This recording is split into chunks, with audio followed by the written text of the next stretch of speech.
Welcome back to the Gridiron Expert. We are starting our independent football predictions today, and our first team is coming off their second 10-win season in the past 3 years and look like potential college football playoff contenders. They are the Notre Dame Fighting Irish.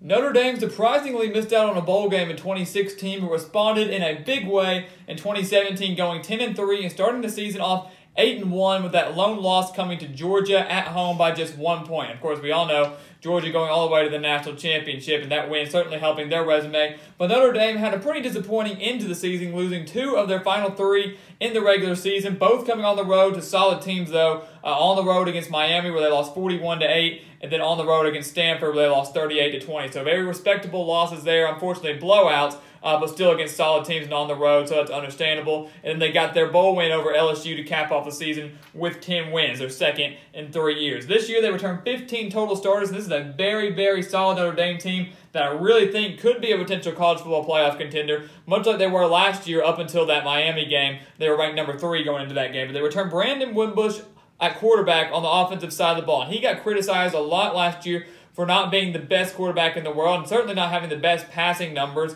The favorite number that everybody likes to throw out is that Brandon Wimbush completed less than 50% of his passes. He completed 49.5%.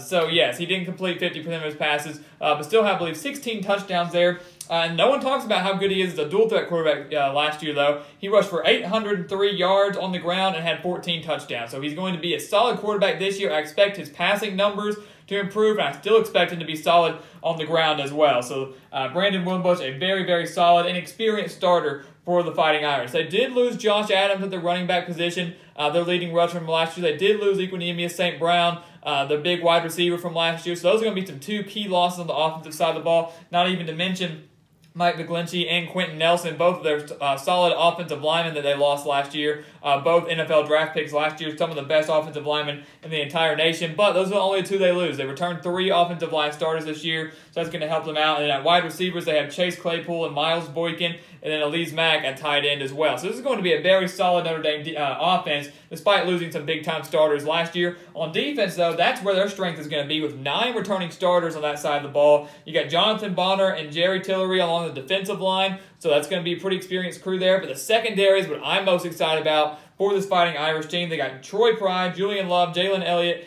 and Nick Coleman, all returning starters in the secondary. I believe that's 3 juniors and 1 senior. So a very experienced secondary here for the Fighting Irish. I think that's going to be the strength of this defensive team. So I'm very excited to see how that goes. This is a Notre Dame team that just allowed 21.5 points per game last year. So I can see those numbers even decreasing a little bit this year, maybe just allowing 20 points per game or even less than that. This is a very, very solid Notre Dame team. And they open up the season against Michigan. They're renewing their rivalry. Haven't met, I believe, since 2014, where Notre Dame shut these guys out 31-0. But this is a completely different Michigan team than we saw, of course, back then, and a completely different team than we saw just last season. They got Shea Patterson, Karan Higdon, Chris Evans, Donovan Peoples-Jones, a solid offensive line, 9 returning starters on the defensive side of the ball, like Notre Dame, compared to the 1 defensive starter they had returning last season. So this is going to be a solid Michigan team and really a great first test for Notre Dame to open up the season. But I like Notre Dame to get the win here. I like that it's at home. I like Shea Patterson as quarterback for the Wolverines. I just don't like that his first career start with Michigan, a new system with a new team, is going to come on the road at South Bend in front of a big-time crowd, probably a sellout crowd. I just don't like that, and I just don't see Michigan being able to come on the road and get a win here. But I do see this game actually, despite having some solid offenses on both teams, being a fairly low-scoring game, being a more defensive battle game. It could be pretty low-scoring. Could come down to who forces the most turnovers or who gets the most stops or who gets the big stop when it matters the most. So I'm going to give Notre Dame a win here, but it will be close against a solid Michigan team.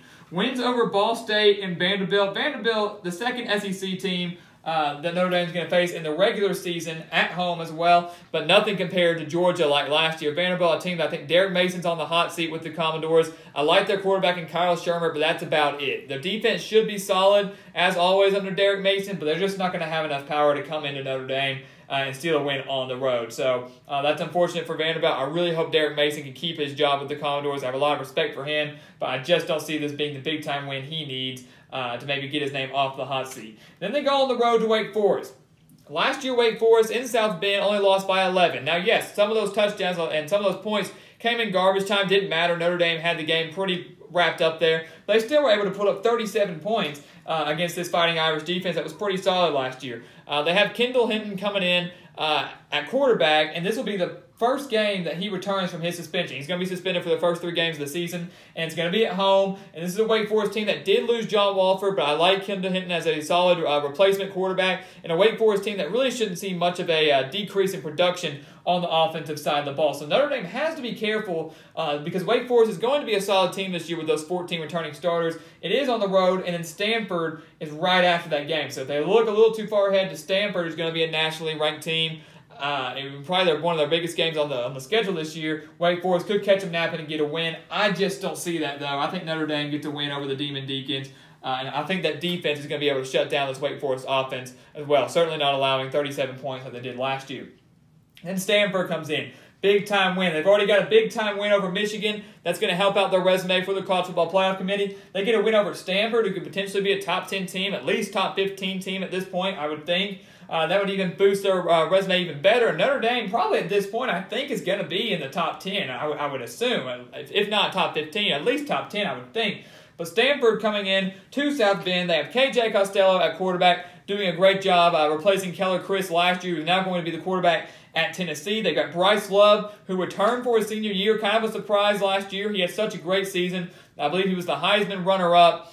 He returns for his senior year, and they will have a very experienced offensive line with 4 returning starters there. And Stanford beat Notre Dame last year 38-20. So this game is in South Bend, and I actually like Stanford's offense a little bit better than Notre Dame's offense in this one. But I do like Notre Dame's defense better than Stanford's defense in this one. So this was one of those games I went back and forth on, and Notre Dame having home field advantage, that does give them a benefit. But I'm going to have to give the win to Stanford here. I just think they're going to have just too much firepower on the offensive side of the ball. So despite coming in to South Bend, I think they get the win there. I just, winning 38-20 in the season finale last year, I just don't see a huge turnaround where Notre Dame's going to be able to beat that and avenge that 18-point loss. I think it's going to be close.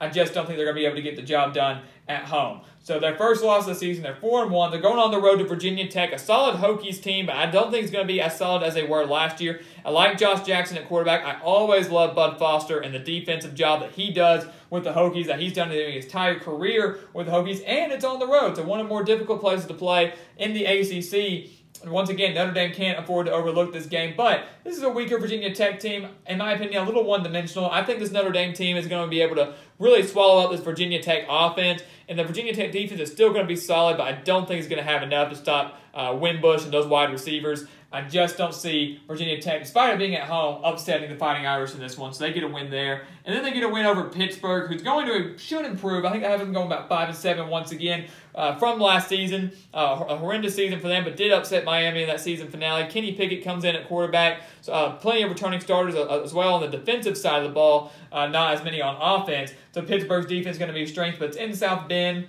I just don't see Pittsburgh going to have the talent this year to beat the Fighting Irish. And they have a bye week going into Navy, and that game going to be played at a neutral site out at San Diego. And Navy last year only lost to Notre Dame by 7, and the year before, when Notre Dame just went 4-8, beat Notre Dame 28-27.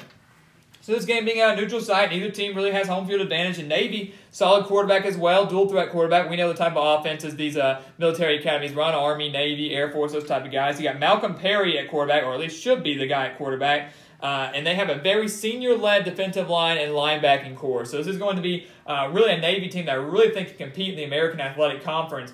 But I think Notre Dame is going to be able to go get the job done against Navy. But I expect it to be close like last year. Could be another 24-17 game, touchdown game, 10-point game like that. Because this is going to be a solid Navy team that I could really win their division in the American Athletic. But Notre Dame's going to have enough to go on the road and get the win there, or to the neutral site and get a win there. And then at Northwestern, another team in the Big Ten that's going to have a decent year. I've got them going 6-6. I like Clayton Thorson at the quarterback position. I love the job Pat Fitzgerald has done with this team. I think their defense is going to be a little underrated. I think they should still play pretty solid this year. And it's on the road. You have to look at, when you look at Notre Dame's schedule, though, they don't have any road games that just scream, scary or big upset alert. Wake Forest, Virginia Tech, Northwestern, and USC. So you really only got 4 true road games here, plus that neutral site game against Navy. I don't see Notre Dame going on the road and losing to Northwestern. They lost a decent number of starters on both sides of the ball, including their running back in Justin Jackson.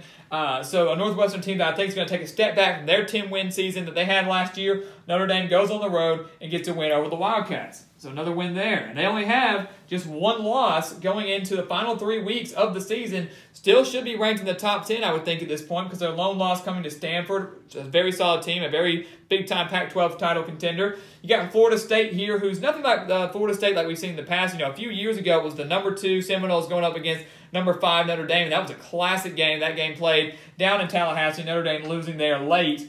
But this Florida State team, nothing like that. Willie Taggart comes in year 1. I expect them to improve from what they had last year because they were so injury-riddled, losing DeAndre Francois early, losing a couple defensive starters early. But this game at South Bend, DeAndre Francois should be back. I expect it to be close to about a half, maybe 3/4, and then Notre Dame pulls away because I think it's going to take a little time for Willie Taggart to get this Florida State team back to where Jimbo Fisher had them for most of his career with the Seminoles. So Notre Dame gets a win over Florida State, and they get a win over Syracuse. That game is going to be played in the Bronx, New York. And Syracuse, I like this team in terms of their offense. I really like Eric Dungy on the offensive side of the ball. I really think Syracuse could potentially get to 6-6 and get to a bowl game and for Dino Babers to keep him off the hot seat because they've had the talent there, just couldn't get the job done. But I don't think Notre Dame's going to lose to Syracuse. I think this defense shuts down the Syracuse offense. I just don't think Syracuse's defense is going to have enough to shut down Wimbush and these solid wide receivers. So that sets up a game at USC, big-time rivalry showdown, and this is a chance for Notre Dame. If they can win this game, be a one-loss team, 11-1, and just awaiting their fate for the college football playoff, will it be good enough to maybe jump a potential conference champion and make the Final Four? But at USC, though, I think this is a big-time trap game. I think Notre Dame, knowing they do know what's at stake, they know that they could be in a berth for a college football playoff. I'm afraid they might overlook this game. I'm afraid they might just be coasting and trying to get to the college football playoff, thinking we've got it, and then USC pops them in the mouth and beats them. They got Matt Fink coming in, replacing Sam Darnold, and that's my only biggest concern is the quarterback position. Matt Fink should start. Nothing's not going to be anything compared to Sam Darnold, what he was. Yes, Notre Dame did win 49-14 last year. That game was at home, though. They returned a solid wide receiver, a couple solid wide receivers, and Tyler Vaughns. And then I really like USC's secondary and linebackers. They're going to be led by Iman Marshall and Isaiah Langley at those positions there. So with this game being on the road in the season finale, a USC team that's certainly not going to be as good as they were last year when they made the Cotton Bowl, but still going to be solid, certainly still going to be a Pac-12 contender. I just don't see Notre Dame going on the road in one of the tougher places to play in the Pac-12 and getting a win here, a big-time upset to close out the year. So 10-2 for the Fighting Irish. Now, in all honesty, I will say, I really can see this Fighting Irish team going undefeated or 11-1. You got Stanford at home, so you got the home field advantage there, and I really think Notre Dame and Stanford match up pretty well up against each other. That game could really go either way, so Notre Dame could get the win there, especially with the home crowd on their side. And then a USC team that isn't going to be anything like they were like last year, but still have plenty of talent with 13 returning starters. And it's on the road in the season finale. And USC has that revenge factor in their mind after that 49-14 beatdown they took last year and pretty much ended their college football playoff hopes. I really could see Notre Dame winning both of those games, or at least one of those games, and finishing 11-1 or 12-0. It is extremely possible. Would not surprise me. I truly believe this Notre Dame team is probably the best we've seen since 2012 when they made the national championship against Alabama. So the schedule really works out in Notre Dame's favor. Only 4 true road games, 1 neutral site games. Big-time home matchups against Michigan, Stanford, and Florida State. The schedule's there. The talent's there. I cannot wait to see what Notre Dame does with it and see what they can do in the 2018 season. I'm very excited for this team. But right now, I have them at 10-2 on the 2018 season, but would not be surprised to see 11-1 or 12-0. So as always, please go check us out on Twitter at Gridiron Expert, on Instagram at The Gridiron Expert, and always here on YouTube. Please continue to like, comment, and subscribe, and we will see you next time on The Gridiron Expert.